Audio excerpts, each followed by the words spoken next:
Hello and good afternoon, everyone. We'd like to welcome everyone onto this Making Cash Reserves Work event this afternoon. And this is a part one of a two-part webinar series, and it's great to see everyone attending today. Thank you for your time. If anyone's got any technical issues at all during the event, feel free to contact us using the chat function.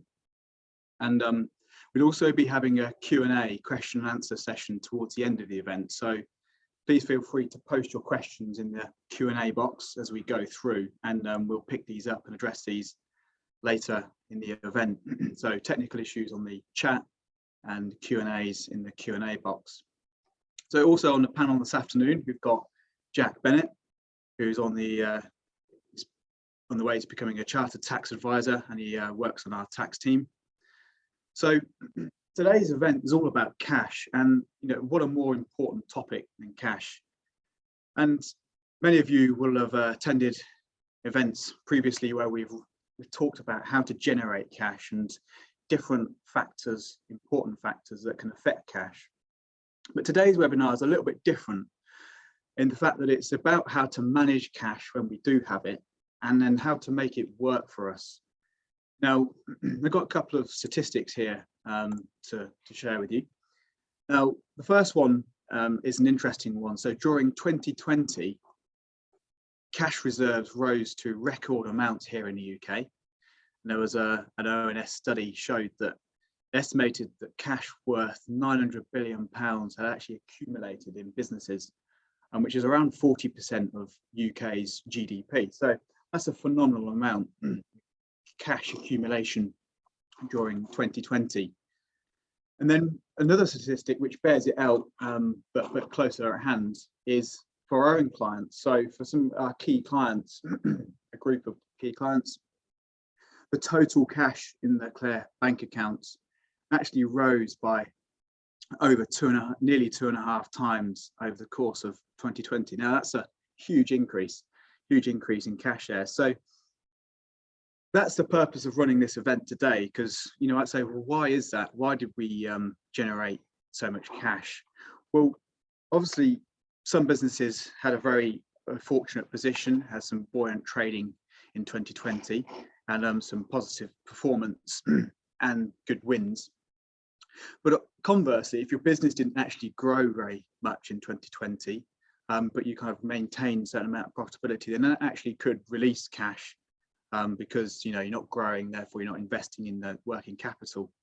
And of course, an obvious one is the easy or relatively easy accessibility to bank finance. So with the various government provided backed loan schemes, kind of all of that combination has meant that businesses overall are a lot more cash positive than they were. Now that brings in quite a lot of questions, and we're seeing this across a lot of clients that we deal with. So we might say, well, what do we do with surplus cash? Is my money safe in the banks? How much cash should I keep in the business for trading? Can I draw out money for personal needs? The list is endless in terms of the questions that come up. So that's why we're running this webinar series, and we've broken it into two to make it shorter sessions and a bit more tangible. And this is the first part today, and the second one will be in January. Now, today, what we're going to look at is some of the risks and challenges of having excess or surplus cash in the business. And hopefully we can enlighten you as to some of these challenges and risks you may not have thought about previously. And we'll also cover off some points about how much cash you should keep in the business and some principles around that. So first off, we're going to cover off on the key risks and challenges. So I'll hand over to you, Jack, on that. Thanks, Angus. Yeah, so when you begin to think of the risks around holding cash in your business, the first fear for many is what would happen to their cash in the event that bank goes into liquidation. Now, in practice, this shouldn't be an issue, as you would usually expect that the government would step in such a scenario, as we have seen in the past. But there are a few things that can be done to help the situation, such as spreading your money out between more than one banking group. Now, many will be aware that each entity has access to £85,000 FSCS protection per banking group. So that's a compensation scheme to protect your cash. However, it's important to get the right balance between protecting your cash and creating unnecessary admin. So you don't want to hinder your day-to-day running of business because you've got funds spread across numerous bank accounts, numerous banks. You've just got to be practical on that. Whilst we're on the subject of bank accounts, it would be worthwhile checking what bank accounts are currently available to you in your business. And I'm thinking particularly in terms of deposit accounts or 32-day accounts, things like that. And just to make sure that you're not exposing yourself to fraud, for example, by having all of your funds in one main trading bank account. So that's one thing to watch out for. The second key risk involving your cash is what we call trading risk or litigation against your company. So it's well known, it is a fact that overall the number of claims made against companies is rising, it's increasing each year, and the compensation amounts can be very significant. Over recent years, a NatWest worker surpassed all previous records and was awarded £4.7 million in damages after an employment tribunal claim. So as a business, you need to ensure that you're sufficiently protecting your valuable assets, of which cash is one of those. Now, the simple fact is that while excess cash is held in your trading company, it is exposed to trading risk. Now, we're not suggesting you go out tomorrow and pull all the cash out of your company and leave your company with no cash, because not only could that cause trading problems, but it would likely cause tax problems as well. Our suggestion to help mitigate this risk and overcome it would be to make sure you are transferring surplus cash outside of your trading entity, whether that be into a holding company, into a separate investment company, or into a pension fund or something like that. And most importantly, review this periodically. So once you've got your business to the stage where it's become a cash generating machine, you want to make sure you're not going to end up where that trading company is building up funds unnecessarily because it's in an unprotected area for trading risk. And the third sort of key risk I want to highlight relates to inheritance tax. Now, over the past 12 to 18 months, we've seen quite a significant increase in the size of shareholders' personal estates due to a combination, really, of increasing house prices across the country, and then also strong business performance, both in terms of cash and profit. Now, usually the value of your shares will be excluded from your taxable estate for inheritance tax under what's known as business property relief. However, the issue arises where a business has surplus cash. Now, from HMRC's perspective, surplus cash that is held in a trading company is profits that the shareholders should have drawn out but have chosen not to. And that, in that way, they can then, you might say, put that back into your estate. So in real terms, we were dealing with a client recently who had business worth around £24 million. And they got, it could be deemed they got £6 million in surplus cash. Now, in practical terms, this means that 25% shareholder would then have £1.5 million added back into their personal estate. When you tax that at 40%, that's a tax cost of £600,000 or exposure to tax of £600,000. Now, we'll be covering some ways to mitigate this risk in the second webinar of this series, but it's important to note that HMRC's perspective of surplus cash is likely to be extremely different to a management perspective of surplus cash. So while in a business management, we look at what we're running on, what our business is using, what we plan to use, and we allow reserves to give us liquidity, to give us choice. HMRC would look at it very much more in terms of what you are actually using and deem anything above that to be surplus cash. So as always, I recommend that you review your inheritance tax position regularly. In practice, it changes quite a bit. And inheritance tax should be an optional tax. You shouldn't have to pay it if you can plan ahead. So just a summary in terms of actions relating to these three key risks. Firstly, check what bank accounts you're using and check whether there's a scope to increase the protection, but without creating unnecessary work or hassle. Check that your structure works. Check that this allows you to protect your assets, including your cash, but also property, any other valuable assets you might hold. And review your inheritance tax position with an advisor and make sure you're not unnecessarily exposing yourself to this high rate of tax. Hope that helps cover some of the key points, Angus.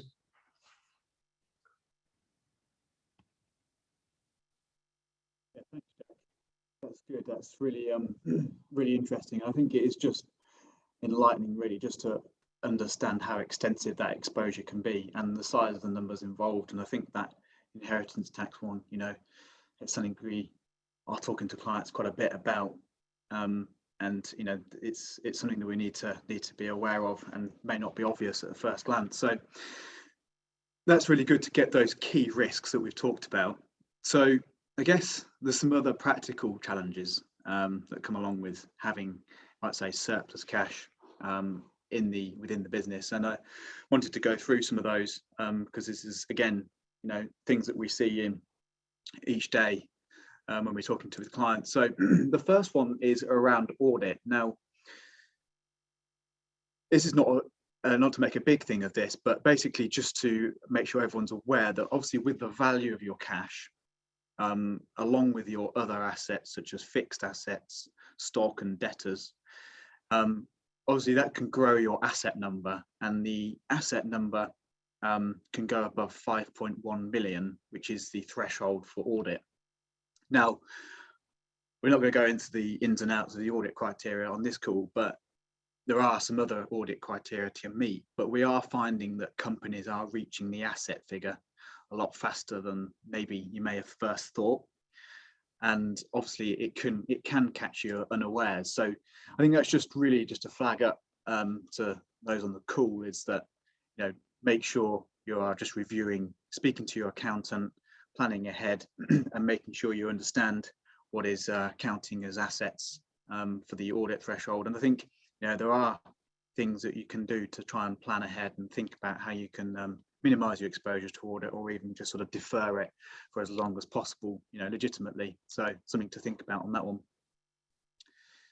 The other thing around this is the exposure. So public exposure. Obviously, if you were into audit, you'd be filing a lot more information on the financial statements at Companies House that will be available for everyone to view. But actually, also that you tend to forget is that even if you're not into audit, the value of the cash in your bank account does actually show as a distinct line on the account. So even where you're doing abbreviated accounts for smaller companies, there is a cash at bank and a figure in there. And I guess the point about this again here is just, it's just the fact, I'm not trying to hide anything. And, obviously we have to report what's in the company, but, is there any different ways we can do just to move that excess cash out of the trading company, so that, your customers or your suppliers, maybe even employees, doing checks, doing credit searches on you, we don't want to have no cash in the business, but do we want everyone to see we've got all that excess cash? So I think that's just a point to be aware of within the structure of your business. The other interesting one, which is usually of interest to most people, is actually getting your hands on the cash for personal needs. Now, and this is a really big question that comes up a lot for obvious reasons. We've got surplus cash in the business, and we want to draw out a chunk of that money to maybe repay personal debt. Maybe you want to move house. Maybe we need to help family with funds. An example of that is something that's right now happening with one of our clients. Is one of the shareholders is moving house in the spring, and they need a decent chunk of money out of the company. I think it's around about £700,000 they actually want out of the company to assist with that. And obviously, to take that amount of money out of the company as dividends is going to be extremely expensive for tax.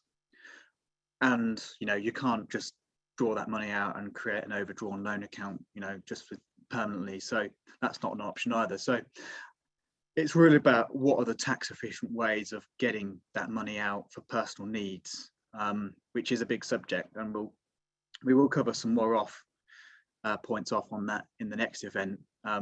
So stay tuned on that one. But I think the point is that it needs a plan and it needs some thought as to how you're going to do that. And then when we talk about getting money out for personal needs, you're going to get some interesting discussions going on. And particularly, I guess, in family businesses, family dynamics are quite interesting at times, aren't they? And who gets the money on their hands, who gets their hands on the money first? He's taking out 700k. That's not fair. I could do with 500k myself. But these are genuinely real scenarios that do crop up a bit. And I think the point I just wanted to say from a practical perspective is just try and keep your cards on the table, try and keep up front with your fellow directors and shareholders. I think it's really important, you might say, that we just have alignment, fairness between everyone involved, so that there's no misunderstanding and everything can be taken care of properly. The other practical knock-on effect of having a buoyant period of trading and some excess cash is that businesses can get a bit too comfortable. Now we see this a little bit where almost businesses can get a little bit complacent.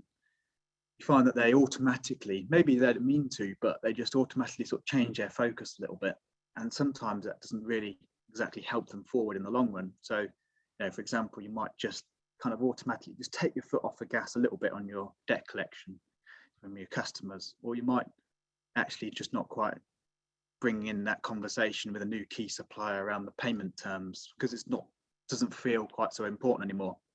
However, I think the point here is that all of those sort of key disciplines in the way of being a well-run ship, we don't want those to start sort of slipping and falling by the wayside, because often those key disciplines are gained during tougher times, and it's important that we maintain that focus. So our suggestion and recommendation on that links with a little bit what Jack mentioned earlier from a protection point of view, is that we don't want excess cash in the trading business. We want to actually have a real level of true trading funds within the main business, and that's the KPIs that everyone's looking at. That's the number that the management team are looking at, and that's reported on your dashboard, etc., is a real level of trading cash, you might say, and any surplus is not in that picture, so it doesn't distort the view. And I guess then linking with that is, within the business itself, we don't want exactly lazy cash, and there is an opportunity. Being liquid, having that excess cash is an opportunity, and we do need to reinvest to make the boat go faster. But I think, about practically speaking, it comes back to what are the priorities, if you like. Where should we be spending that money first to get that investment, and balancing that then with needs from a personal perspective. It gets quite difficult to juggle, and I think again, it's around about having a plan, having a clear sort of priority plan, you might say, as to where those investments and where those cash needs come. And then we'd like to share with you in the next session some tools and some process to sort of think about, from a business owner's perspective, how you can make that investment. So I think really the message is around these practical points is just be really clear about the amount of trading cash you've got in the company, and then have a plan for the excess cash and where the needs are, so you can make proper decisions and proper plans. It probably does really lead on to the next point, which Jack's going to go through, is, okay, well, we're talking about leaving the right amount of cash in the business, but how much cash should I actually have in the business? So Jack, I know you've got a few points on that. Yeah, thanks, Angus. So hopefully with what we've gone over so far has given an overview of some of the risks associated with holding surplus cash. So then how do you find out how much surplus cash you've actually got and how much you've got available to use outside the business? Well, firstly, you need to make sure you know how much cash is actually yours.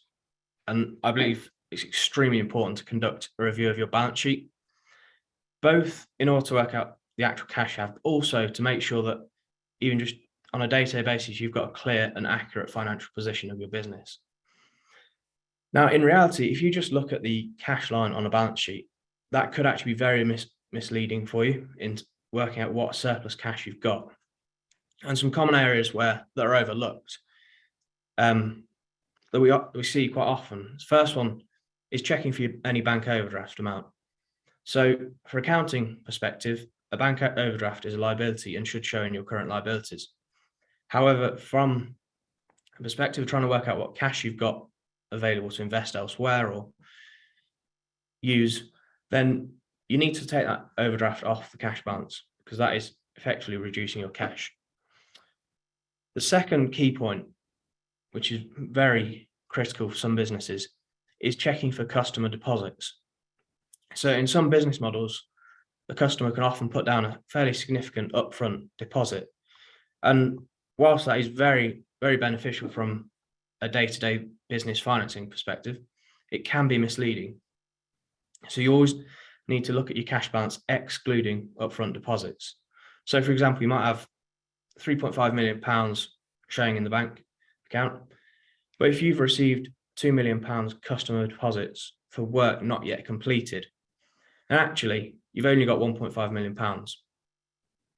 As the last 18 months has shown, if in the event of an unexpected event such as pandemic or lockdown, these projects could easily be cancelled overnight. And in such circumstances, it's likely you'll have to pay these deposits back to the customers. So you just need to be clear on that as to what's your money and what is the customer's money. And then the third point to think about is whether you've taken out any loans recently. And I'm thinking particularly in terms of the CBILS and bounce back loans. If so, I would just consider whether you should exclude these from your calculations and surplus cash and base it on your ability to make the necessary repayments. Now, we're not saying that a business needs to be completely free of debt in order to invest some cash. But with the introduction of the CBILS and the bounce back loans, it was very, very easy for businesses to take on additional debt without having to make immediate repayments. So as a result, you've got a lot of situations where they've got significant increases in cash, but that's because it's being funded by a large loan. Now, you just need to be careful. You can make sure that the business can afford the repayments ongoing if you're going to use that money to invest elsewhere. Obviously, you don't want to be in a situation where you've invested the money and then you're trying to find money to then repay the loan. This is by no means an exhaustive list. I think, you just need to have a thorough review of your balance sheet before you do anything with any surplus cash. So now we're clear what level of cash is actually ours in the business. The question then comes, how much should we be retaining to fund our ongoing trade? And there's a number of different guidelines in relation to the level of cash you should maintain in your business. The two most common that we go by are 10% of annual sales or 3 months worth of overheads. So if we go by, for example, you might have a business that's turning over £5 million per annum, in which case we'd suggest that £500,000 is the right amount of cash at bank for your business. Or if you want to check it or work out an alternative way, you go for the 3 months worth of overheads. This again should be easily calculated from your management accounts that you should be getting. And I would just point out it's important to note that this can vary and does vary depending on the business model, depending on the industry. So I think it's important that all the key decision makers and shareholders in the business understand your business model. They understand the cash requirements, whether it be in seasons or whether you have to stock up. Just make sure everyone is absolutely clear on what your cash requirements will be. And whatever you're planning to do with the funds in the business, you need to always make sure you've got a clear and strong financial and business case for doing this, and you've put it through a cash flow forecast. So you need to, if you want to invest some money, you need to come up with a strong business case as to why you're doing it, what return you're going to get, why it's the best use of that money. And then always make sure you take a good advice in relation to the tax consequences of doing what you want to do. We've seen it many times where clients have gone, or non-clients business we had to deal with, have gone away and invested some money in this or done something with some spare money. And when you look at it in hindsight, they've perhaps just gone about it the wrong way. They could have been a better way of doing it, better tax consequences, but just make sure you take advice on that. And then review your business model and make sure you've got a 3 to 5 year financial plan that all the shareholders have agreed to. And that needs to set out not just your profit and loss, but your business performance, any personal needs, any investment plans. Make sure that everyone is clearly aligned, as Angus mentioned earlier. You've got to have that set out clearly in advance so that you all agreed on that's the best plan. And really, I think it's key to make sure you're maintaining your core business and retaining enough net profit in the business to fund the growth and working capital. Obviously, you don't want to damage or hinder what is generating your cash in the first place. So while you're working out your financial plan, make sure you understand how to use and leverage the working capital cycle in order to release further cash from your existing business. So simply speaking, the working capital cycle is how quickly you pay your suppliers, how long you hold stock for, and then how quickly your customers pay you. So Angus, hopefully that's given some ideas on how much cash we should have. Thanks. That is very helpful, I think, as a business owner to understand, you might say, how much cash I should actually have in a business, just from a might say a trading perspective, funding that working capital and how to be sustainable as well. Because at the end of the day, as we've said, this is not about milking the business dry. This is about having the right amount of cash to fund our business, and we need to know that. Then it's about, you might say, the bits and the exposure and protection of that. So I guess in summary, before we move on to the question and answers, in summary, the key sort of takeaways, at least from this part one, is to make sure your structure is fit for purpose for maximum protection. So as a business evolves, as the journey continues, you might say, and you're maybe in a different position now with some surplus cash and some things to think about from a protection point of view. So make sure your structure is fit for purpose on that. Secondly, ensure that you have a financial plan and cash flow forecasts that factor in your investments, so your business investments, and also personal cash needs. So having that factored into a proper plan, Jack's been through. And then thirdly is to be clear on what cash you have got, as Jack went through helpfully, and only have that true trading levels of cash within the trading entity so that you're not exposing more than you need to. So I think, in summary, I think what we're saying really is that making cash work is making cash reserves work. And it's got a lot of angles to it really, because it's very important that we protect the cash that we've got. And more importantly, we also don't expose it unnecessarily for other people to maybe get their hands on, or maybe expose it to high amounts of tax. So I guess if anyone is in this situation where you're thinking that going through this session and thinking that this applies to you, then obviously we're more than happy to have a discussion.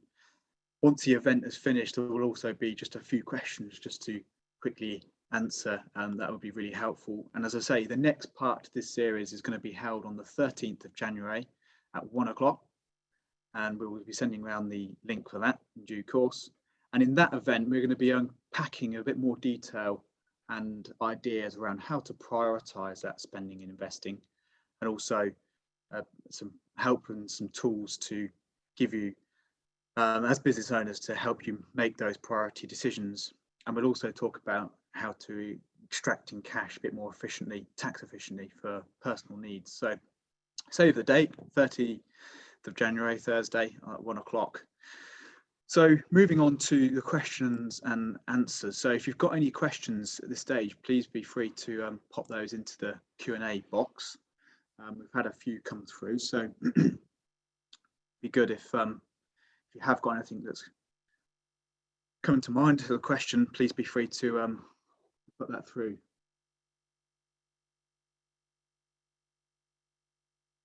I think we've had a few come through on this. So I think if we start off on one of these, someone's mentioned here about whether IHT, so inheritance tax, mentioned is it about it, it's optional.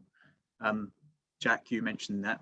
Is how come inheritance tax is optional? Not normally the case. Tax. Yeah, so yeah, it's optional if you plan ahead. Basically, the key to avoiding or minimizing your inheritance tax is to plan ahead. It's not a tax that comes around every year like your income tax or your corporation tax, but if you can plan ahead to mitigate that, then it is effectively an optional tax. Yeah, that's good. That's the point, isn't it? It's about the reason why it's optional is because we plan ahead. So yeah, good. Thank you for that question. Another question come through here as to the annual sales. So the question is the 10% of annual sales including VAT? I think that's a good question. I think, Jack, I think it'd be fair to say that we'd normally just look at that without VAT and say, so that you might say the net of VAT is the figure to use for your turnover and calculate 10% of that. Is that correct? Yeah, absolutely. Yeah, that's your net sales. Good. That's great. Thanks for the question. So another question is any banks we should avoid? I think there's a specific question about NS&I, National Savings and Investments. It's obviously government backed, 100% safe, but that's obviously used for personal funds and not business. We can't really answer the question as to specific banks on this call, and we're not fortunately not able to do that. But I think probably more generally speaking, Jack, would it be fair to say that I think the point is when you're looking at what deposit accounts and what accounts and banks to think about, it's just making sure it's got that protection, that FCS section, isn't it? That's the key thing. Yeah, exactly. Yeah, if you're wanting to do it for that protection, you just got to be careful that you might have some banks that are actually all the same group, so you only get one set of that £85,000 protection per that group. So that's the only thing to watch out for.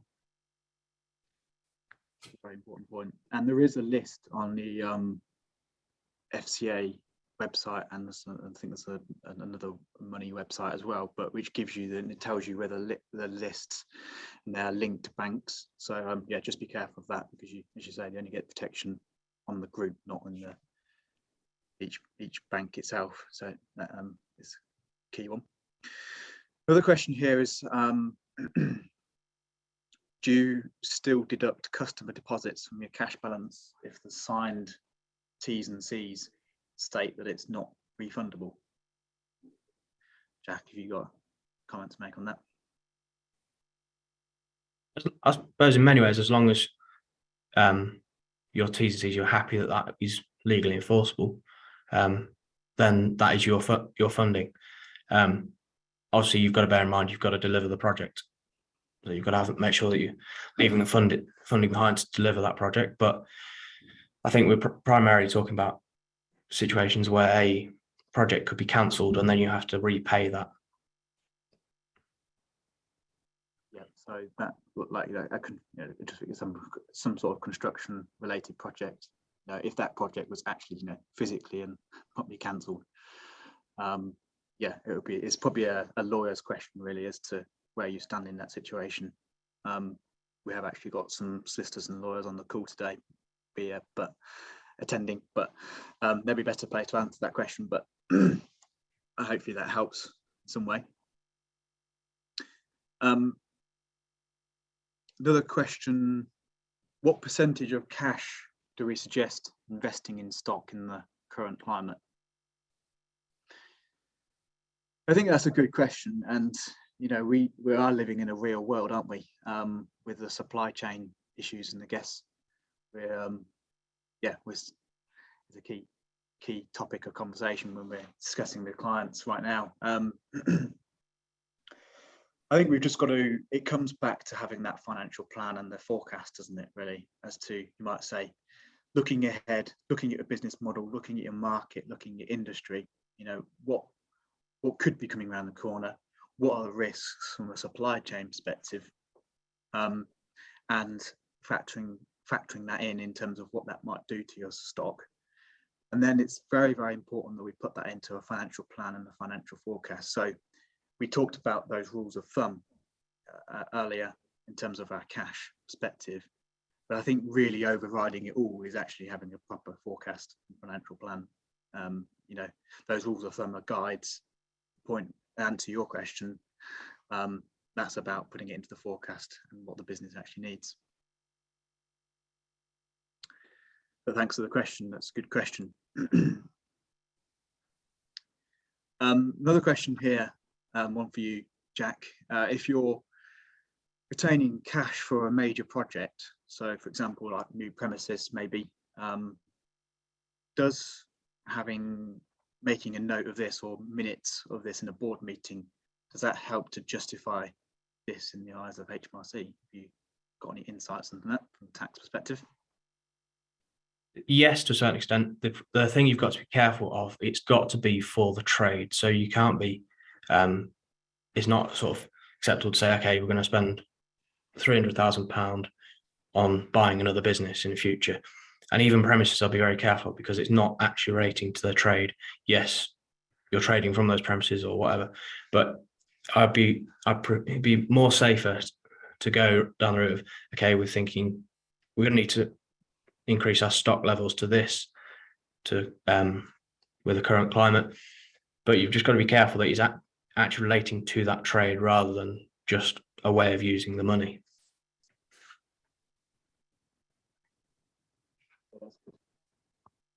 That helps.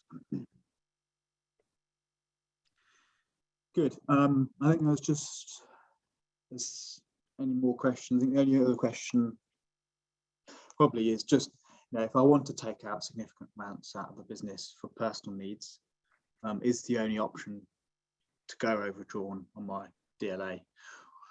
Well, the answer to that is no, isn't it? Because we can't do that as a permanent solution. We can't go overdrawn. That's going to cost us tax. And you might say, you know, the sort of fallback solution would be just to say, right, we need that as a way of dividends. But I think the real message today is that we don't really want to be doing that, or we don't have to do that. We might need to look at some more interesting and exciting ways and you know, more tax efficient ways of extracting that cash in a more tax efficient way. So I think that's a key point. And then there was just one more question, actually. Sorry, just came in earlier. Could you expand on how excess funds can be moved outside the trading company? I think that just requires a bit of a review of the whole structure, does it, Jack? Yeah, exactly. Yeah, it very much depends on what you're wanting to use those funds for as to the best route to do it. Different uses will require different methods, basically. Various vehicles and the way the structure can be set up to, it's kind of quite specific in different circumstances, isn't it? So yeah. So yeah, I think that's the answer to that question. So good, thank you very much everyone for those questions. Hopefully that's been valuable to go through. And thank you again for everyone for joining us on this afternoon's event. It's been really great to host you, and we look forward to speaking again soon. We look forward to the next webinar in the new year. And until then, hope you have a good rest of the year and a safe holiday. Thank you.